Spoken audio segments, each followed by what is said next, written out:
That's right. But risking the lives of these men is my business. I am gonna see for myself. Fit by his first name.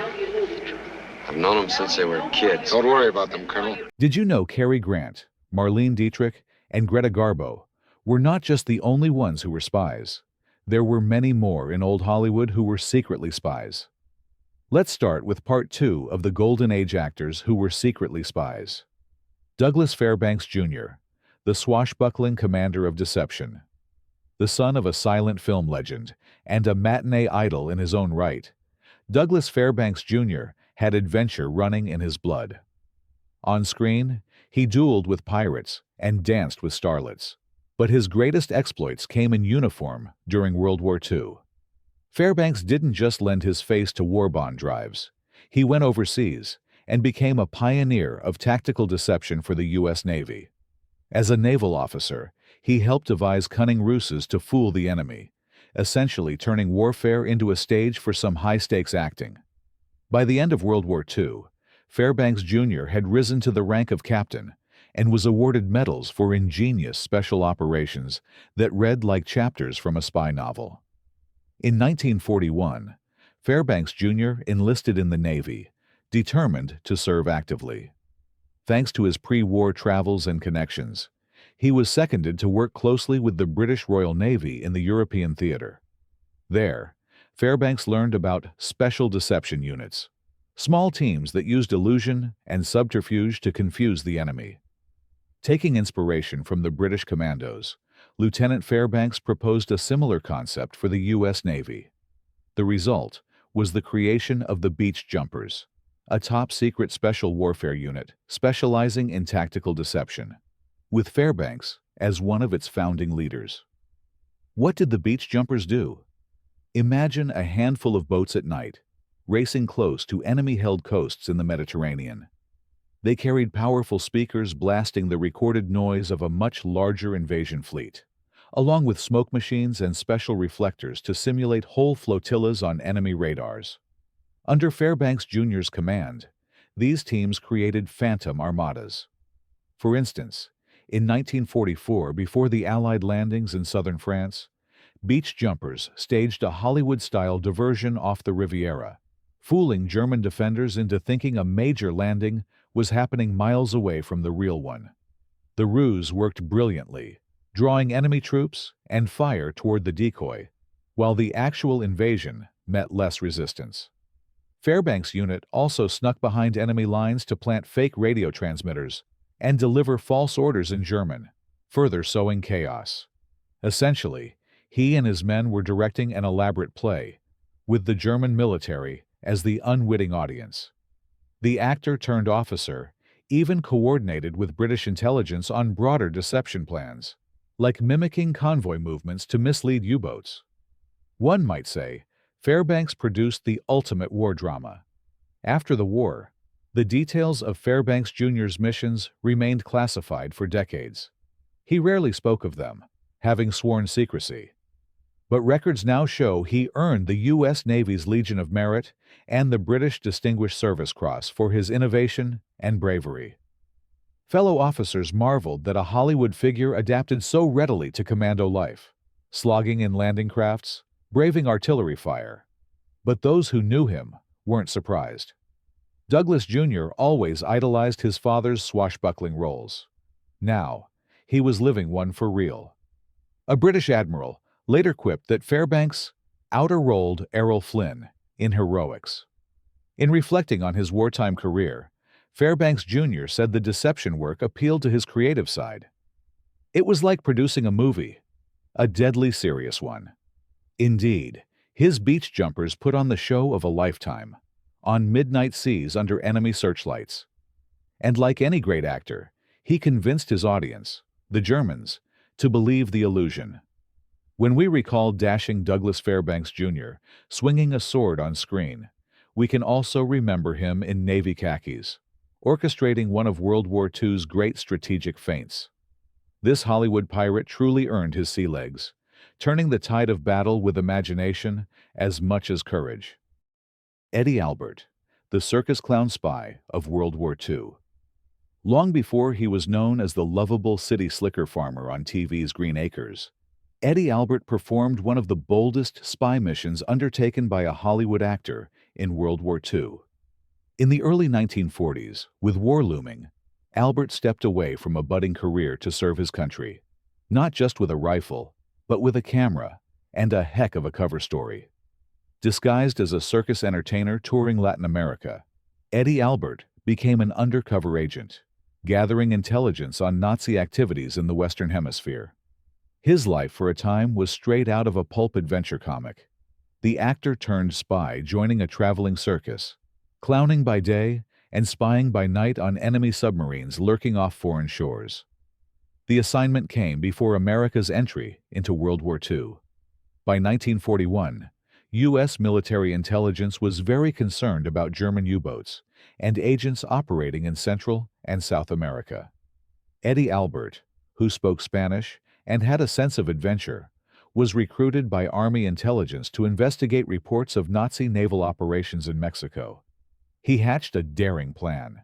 Using his showbiz skills, he joined a Mexican circus troupe as a clown and trapeze artist, which allowed him to move freely along the Gulf Coast harbors without arousing suspicion.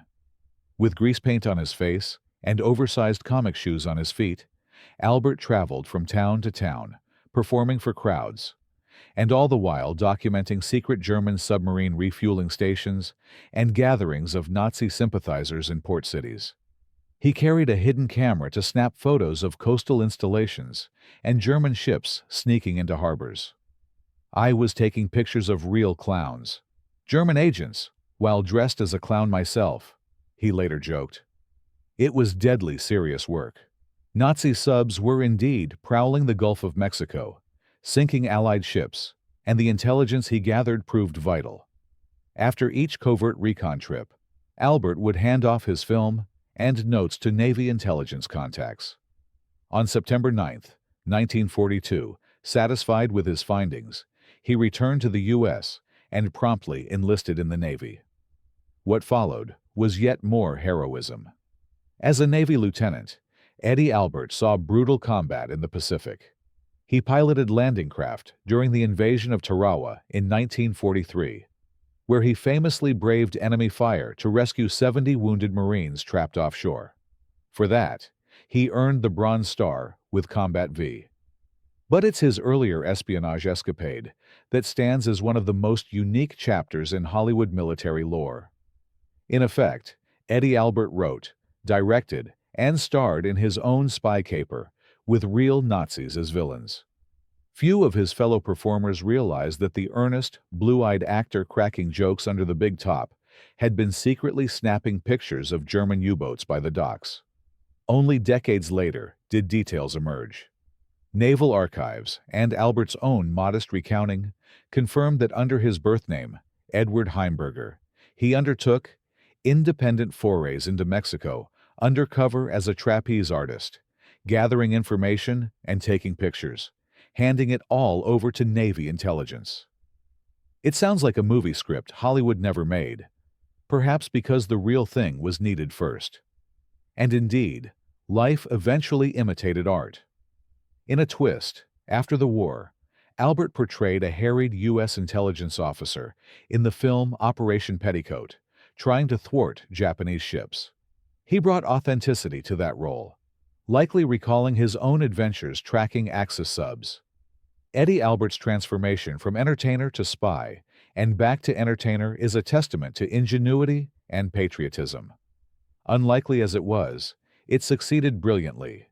When asked later about that period, Lamarr downplayed it, saying he only did what any able young man would do. But one imagines a twinkle in his eye. After all, he had clowned the Nazis, literally and figuratively. The circus spy helped foil Hitler's designs in the Americas, proving that sometimes the greatest roles for actors happen off the screen, under the camouflage of a bright red nose and floppy hat. Anthony Quayle, the Shakespearean commando in Albania. Before Sir Anthony Quayle became known for his distinguished acting on stage and screen, he played a far grittier part in the grand theater of World War II. Anthony Quayle was one of a cadre of British actors who put their thespian careers on hold to serve in uniform. In Quayle's case, he didn't just serve. He joined the Special Operations Executive and was dispatched on a high-risk mission to aid resistance fighters in the rugged mountains of Albania. For a man trained to project his voice in West End theaters, Quayle would instead find himself whispering codes on a crackling radio in the Balkan night as bombs fell in the distance. Quayle enlisted in the British Army at the outbreak of war in 1939, one of the first actors to do so.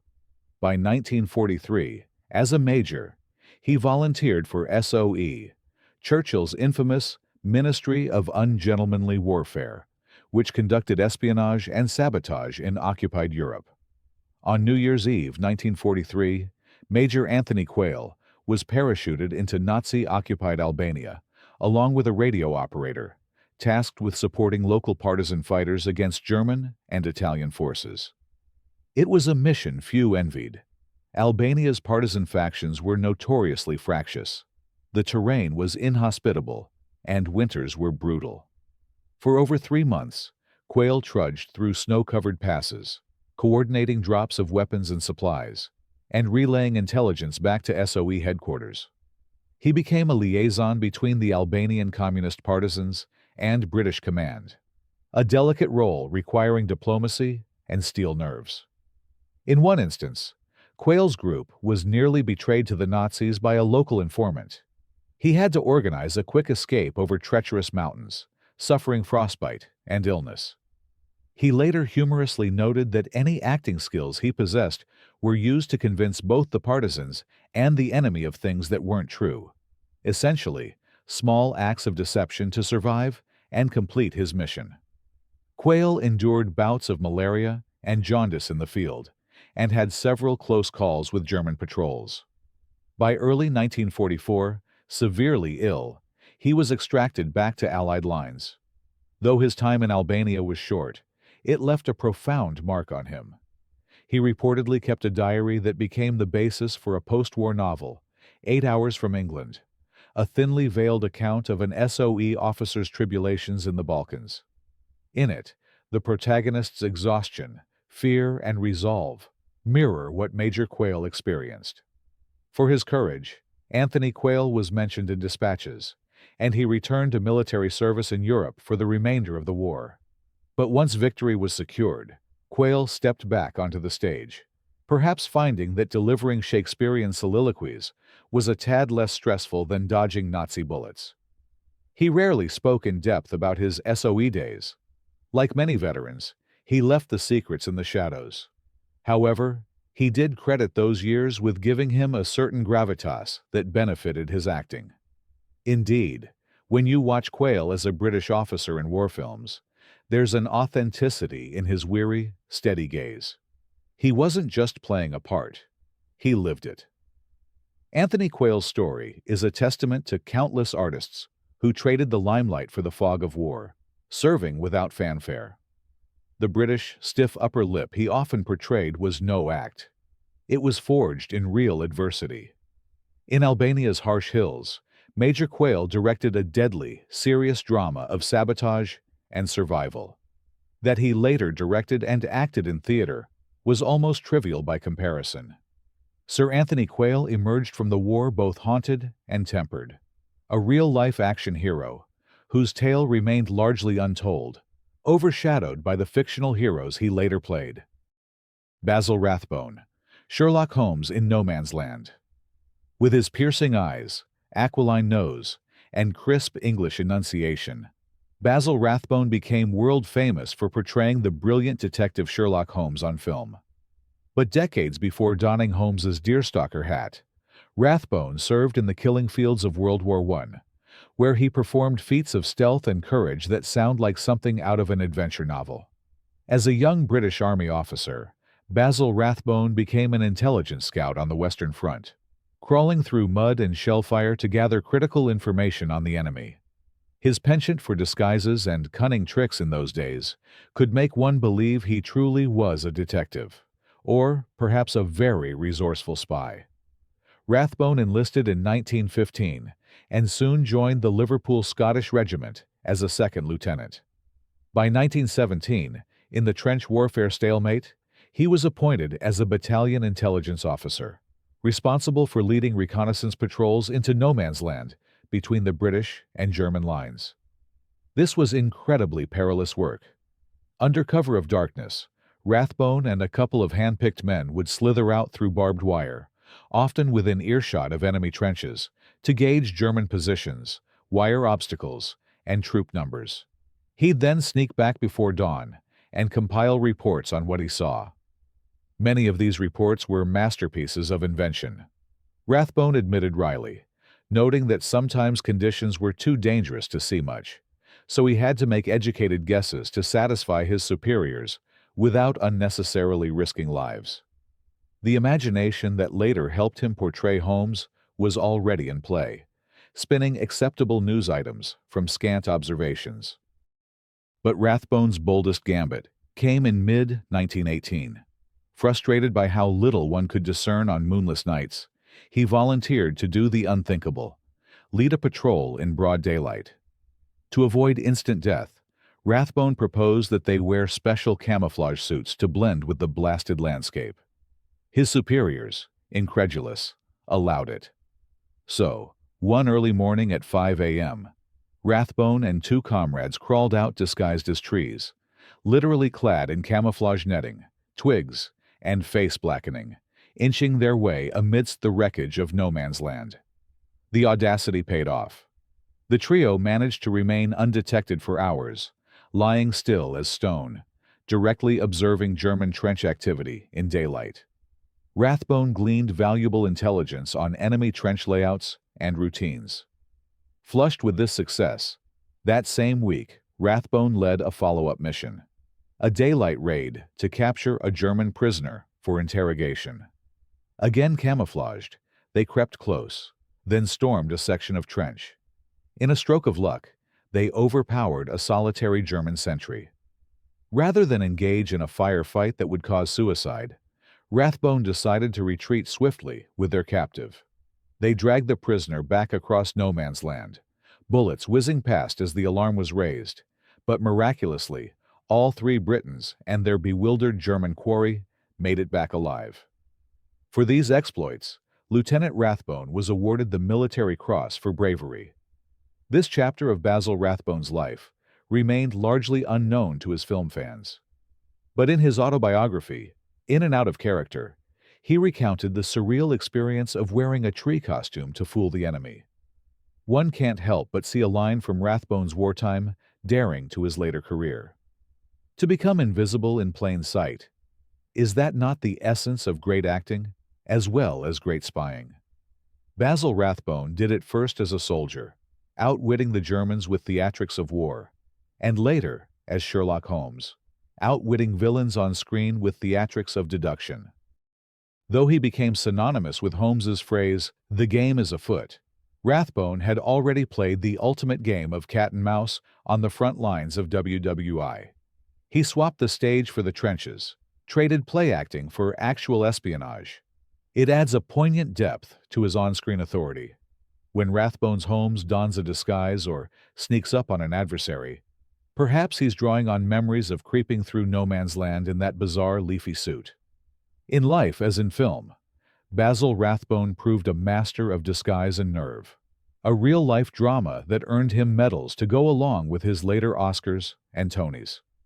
Ronald Reagan, the Hollywood informant in the Cold War shadows. Years before he became the 40th President of the United States, Ronald Reagan was a genial leading man in Hollywood and an outspoken anti-communist. In the late 1940s, as the Cold War set in, Reagan took on a discreet role off-camera, acting as a confidential informant for the FBI. While not a spy in the traditional sense, Reagan's cooperation with federal agents was a form of domestic espionage during a tense political era.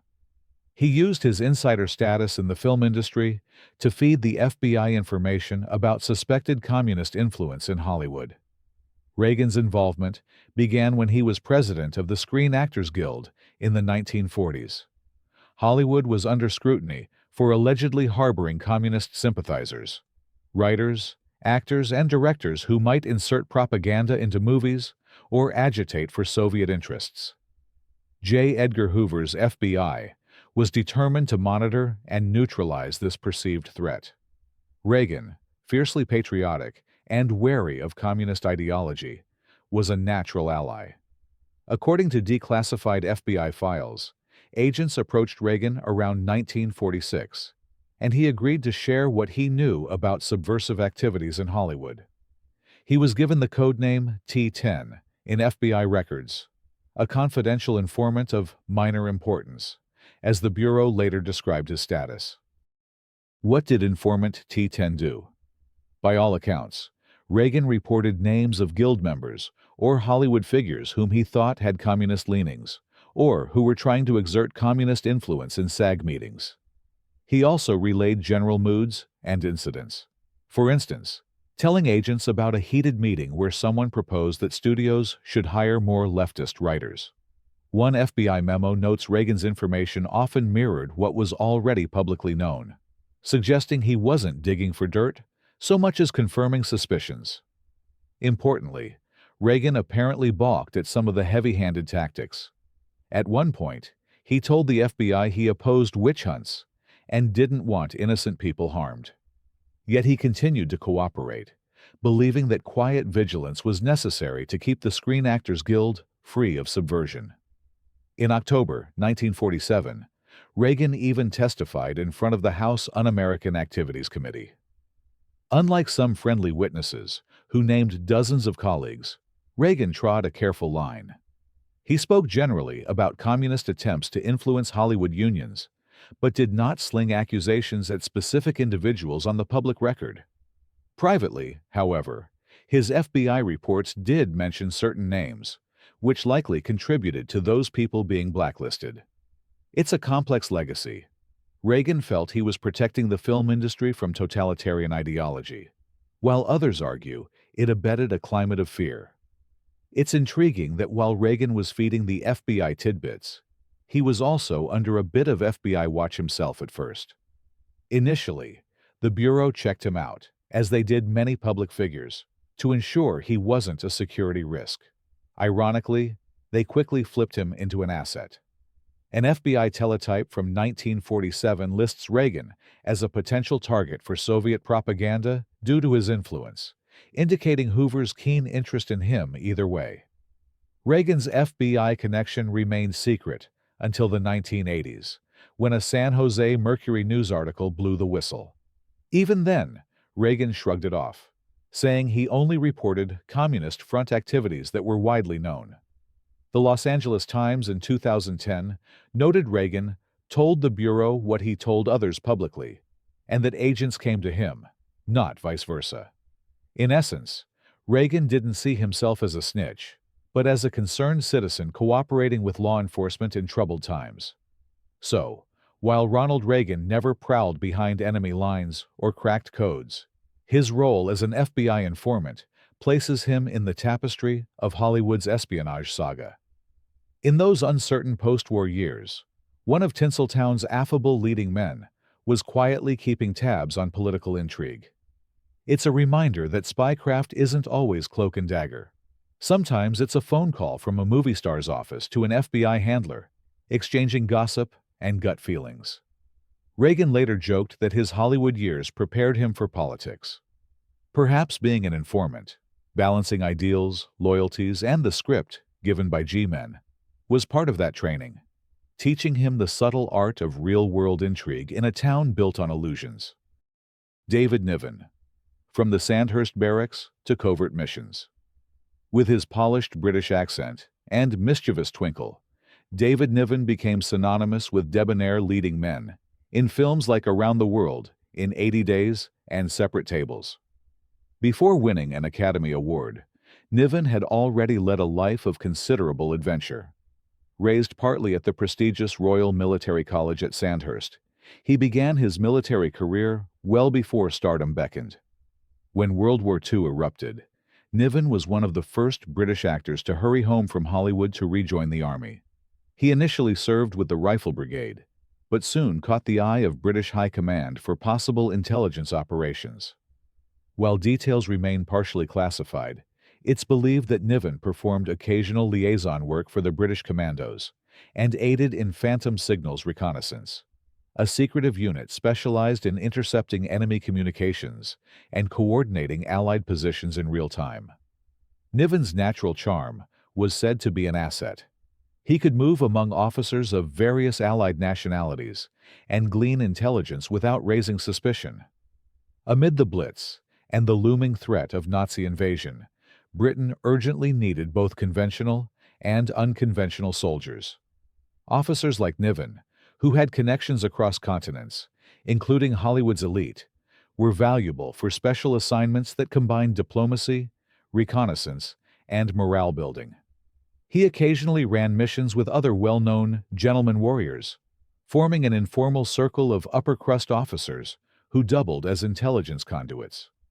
Rumors persist that Niven used his Hollywood connections for behind-the-scenes intelligence gathering, particularly when mingling with European diplomats and exiled royals in London. He supposedly passed on tidbits about potential Nazi sympathizers hiding in the British upper class, though conclusive records remain sparse. More concretely, Niven saw action during the Normandy campaign, acting as a liaison for special reconnaissance groups. Even while serving, Niven stayed in periodic contact with the film community, ensuring no one suspected his more clandestine roles. He famously joked about the war's hardships with typical British understatement, only hinting that he had done bits and bobs for the war effort. Though not as publicized as some star-turned soldiers, David Niven's service was significant enough that Winston Churchill reportedly praised his dedication, calling him the Scotsman who didn't stay in Hollywood. Peter Lorre, the character actor who shadowed German expats, with his distinct bug-eyed visage and eerie yet magnetic performances in M and various film noir classics, Peter Lorre was a fixture in Golden Age Hollywood. Born Laszlo Lowenstein in what is now Slovakia, Lorre fled Nazi Germany in the early 1930s. Once in the United States, he spoke openly against Hitler's regime. His experiences on the run from fascism made him fiercely anti-Nazi, and that stance placed him on intelligence radars almost as soon as he arrived. The rumor goes that Lorre functioned as a confidential informant for U.S. intelligence agencies.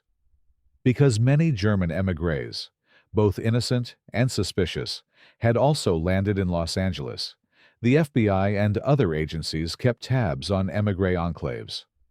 Lorre reportedly offered to help identify pro-Nazi sympathizers within the German-speaking community, especially those trying to spread propaganda. During World War II, Los Angeles was a hub for European refugees escaping war-torn homelands. Within those expatriate circles lurked a small but vocal group loyal to Hitler. The U.S. government, concerned about sabotage or infiltration, recruited émigrés who were staunchly anti-Nazi, spoke German, and could mingle without drawing suspicion. Lorre fit perfectly, a recognized actor who could easily approach other German-speaking residents. Details remain murky. Some accounts claim Peter Lorre would quietly pass names or addresses to the FBI after hearing certain individuals espouse pro-Hitler rhetoric. Others suggest he helped authenticate documents seized from Nazi sympathizers, given his familiarity with German official forms. No declassified file explicitly names him as a formal operative, but multiple FBI documents reference an unnamed, prominent German-born actor who assisted them. Many suspect that was Lorre. Peter Lorre's screen roles were often shady or villainous, ironically contrasting with his real-life role as an anti-Nazi informant. In social settings, he was affable, witty, and famously good at putting people at ease. This allowed him to glean talkative confessions from unwary pro-German acquaintances. After the war, Lorre distanced himself from espionage rumors, stating he only did what any refugee would do to protect his new country. Orson Welles, the visionary filmmaker under FBI watch. Few personalities from Hollywood's golden age loom as large as Orson Welles, the genius behind Citizen Kane. Director, actor, writer, and producer, he revolutionized cinema with his bold narrative style. Yet Welles's flamboyant life extended beyond film sets. His leftist politics and global travels triggered intense FBI surveillance during the 1940s and 1950s. Rumors swirl that he occasionally cooperated with intelligence agencies, while simultaneously being suspected of radical ties. Welles was never formally exposed as a spy, but anecdotal evidence suggests he carried out occasional overseas information gathering on behalf of U.S. intelligence, especially during his visits to Latin America. In 1942, he traveled to Brazil to film the documentary It's All True, part of the Roosevelt administration's Good Neighbor policy. Some historians argue that behind the scenes, Welles shared strategic observations with U.S. officials regarding Brazilian political leanings and Axis sympathies in South America. He supposedly used his flamboyant persona to befriend politicians, gauge public sentiments, and report back to the U.S. Embassy. During World War II, the U.S. aimed to keep Latin American nations from aligning with the Axis. Hollywood celebrities, under the guise of cultural exchange, were sometimes asked by the State Department to gather intelligence or influence pro-American sentiments. Welles was a prime candidate, intellectually curious, adventurous, and adept at winning over influential figures. While shooting It's All True, Welles allegedly wrote detailed letters to key U.S. officials about the political climate in Rio de Janeiro, the presence of German expatriates, and local media controlled by Axis-friendly interests. Later, when the FBI compiled a massive file on him, mainly for suspected communist affiliations, Welles ironically might have pointed to his behind-the-scenes intelligence collaboration as proof of loyalty to the United States. He also undertook extended stays in Europe post-war, during which rumors claim he continued informal observation of Soviet bloc cultural exchanges. If Orson Welles did perform small-scale intelligence work, his grandiloquent showmanship served as the perfect cover. Everyone assumed he was solely a mercurial artist, traveling abroad for cinematic and theatrical projects. The FBI never labeled him an official agent, but their internal records mention him meeting with State Department personnel in ways consistent with information sharing. For Welles, it may have been a chance to demonstrate patriotism while nurturing valuable government contacts for his creative ambitions. Bob Hope, the comedian who reportedly gathered intel on USO tours. Bob Hope was the quintessential entertainer for American troops, making countless USO tours from World War II through the Vietnam era. Born in England, Hope rose to Hollywood fame in buddy comedies with Bing Crosby. His wisecracking persona endeared him to GIs stationed around the globe. But behind the laughter, rumors persist that Hope occasionally aided military intelligence by passing along first-hand observations from frontline zones.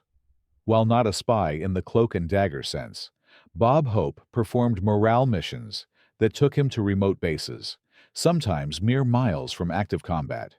In these volatile spots, he witnessed the status of troops, local conditions, and even glimpses of enemy activity.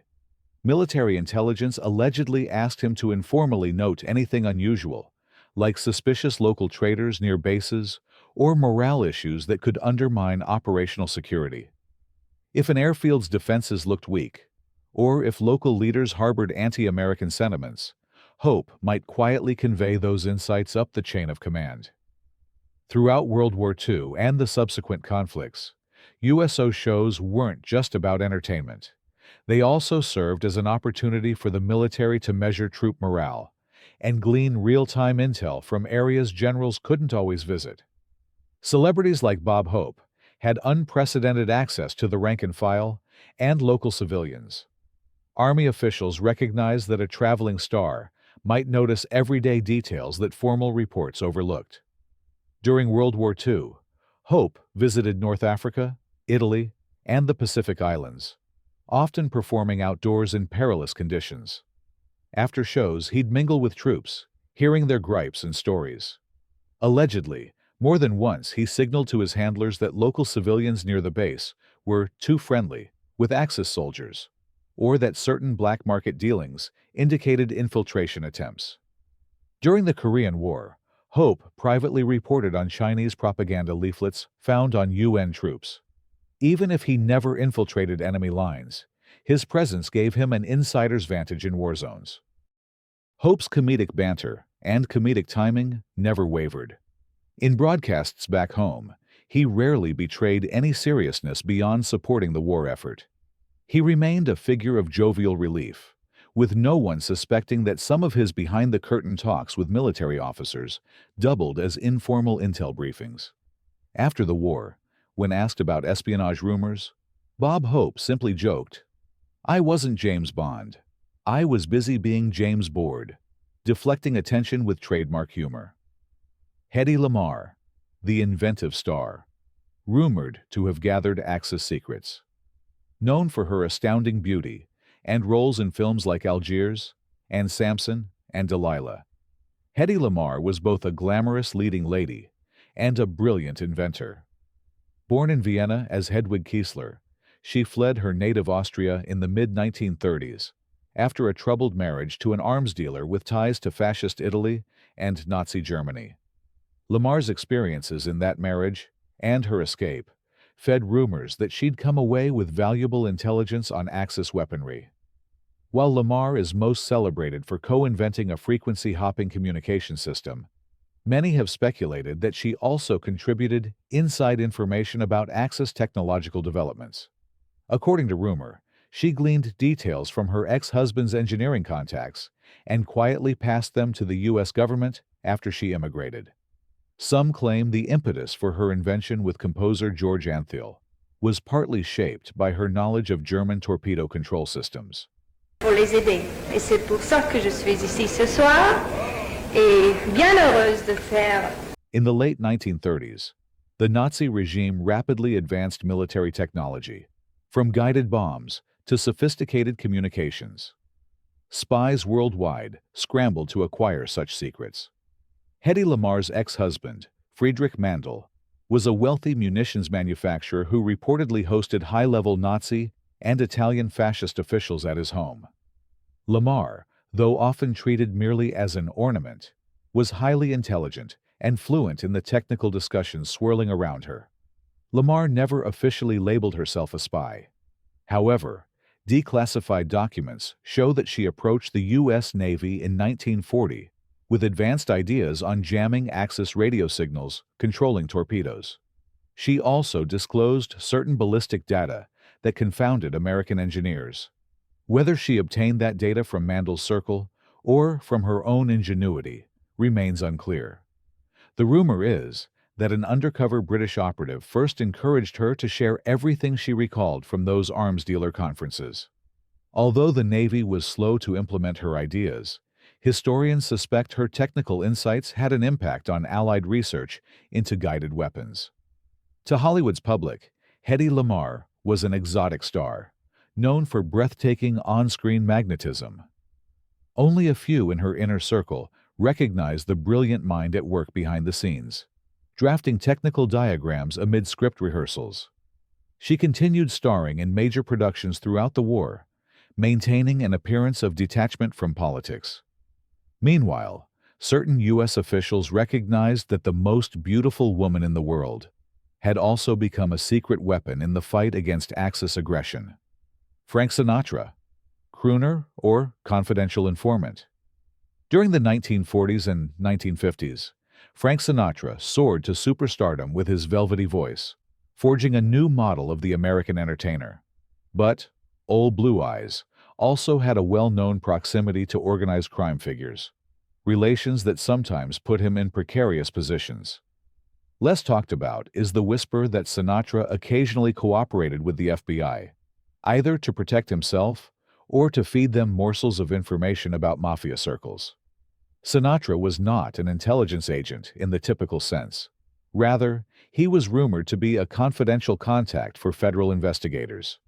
Because mob bosses frequented Sinatra's shows and often courted him socially, he was in a unique spot to overhear discussions about illicit activities. According to some biographers, Sinatra, eager to keep his record clean and maintain political ties, would pass along tips about certain mobsters' movements and money laundering operations. These hush-hush communications fell under the FBI's confidential informant umbrella. In the early Cold War era, the FBI was concerned not just with communism, but also with the power of organized crime. High-profile entertainers, particularly those performing in Las Vegas clubs, became a source of potential intel on underworld dealings. Sinatra, headlining glitzy casinos, rubbed elbows with mob-affiliated men. It's rumored that J. Edgar Hoover played a cat-and-mouse game with Sinatra, using the singer's alleged mafia links to cajole information.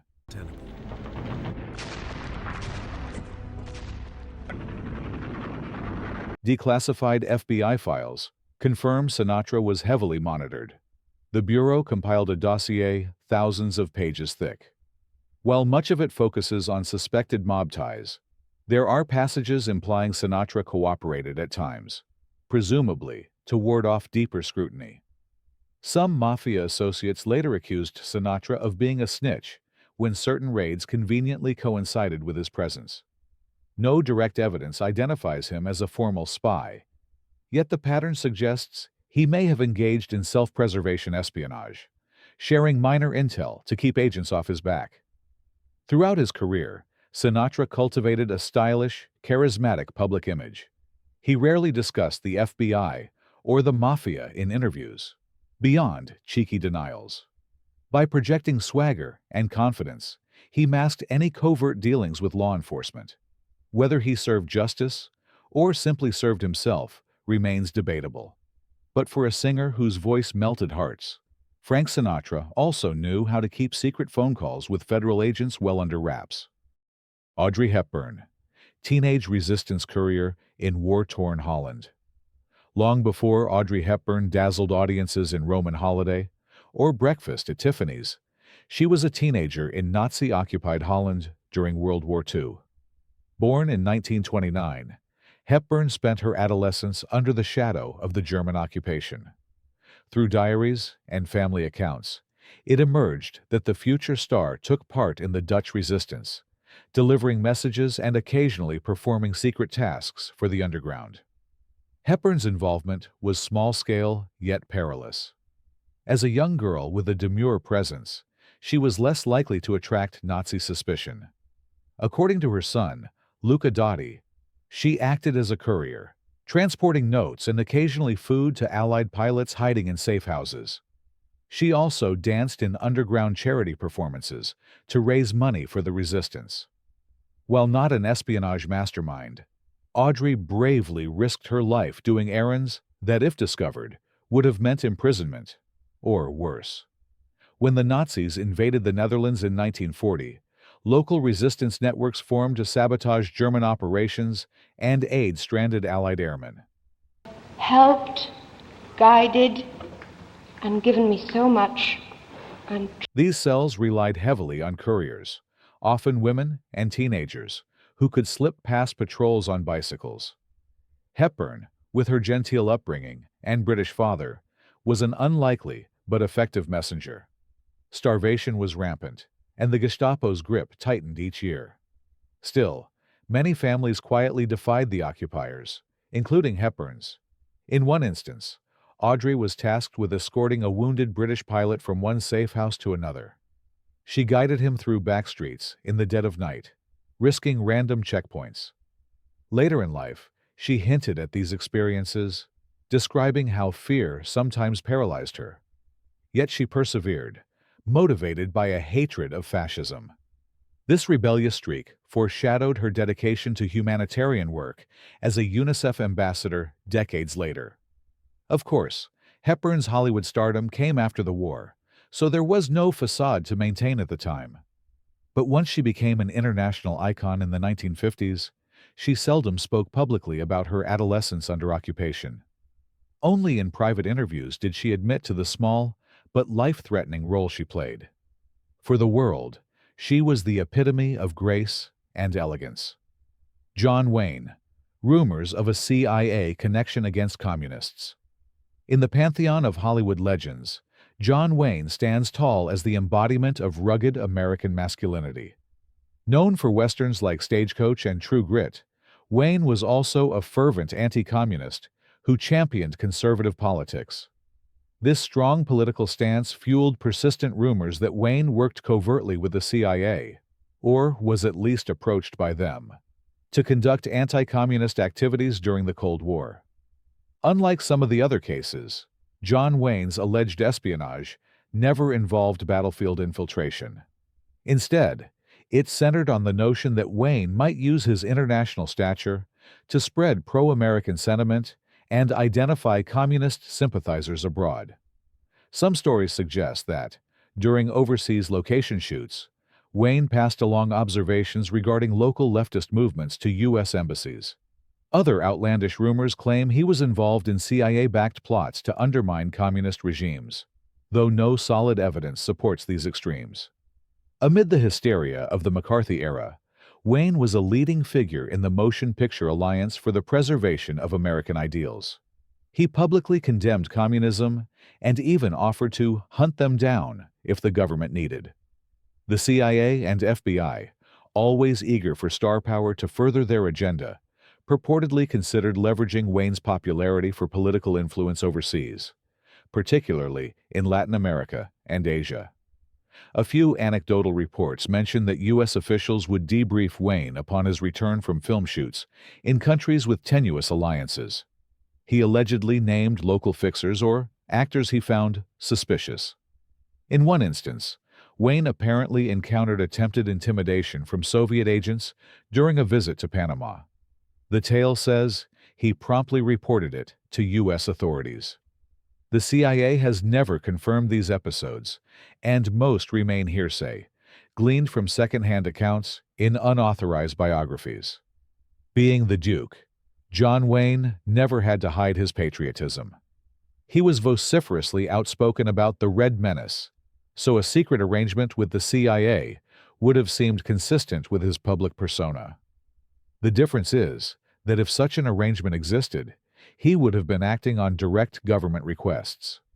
Whether or not Wayne ever truly functioned as an intelligence asset remains unsubstantiated, but the rumor adds another layer of intrigue to the larger-than-life figure who exemplified American ideals in mid-century cinema.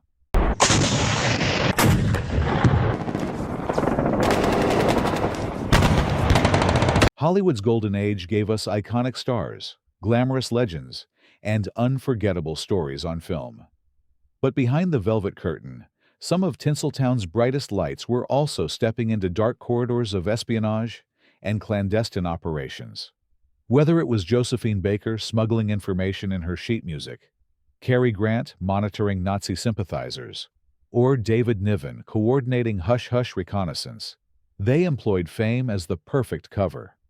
Others found themselves caught in political crosswinds, passing tips to the FBI, or using their star power to outwit ideological enemies.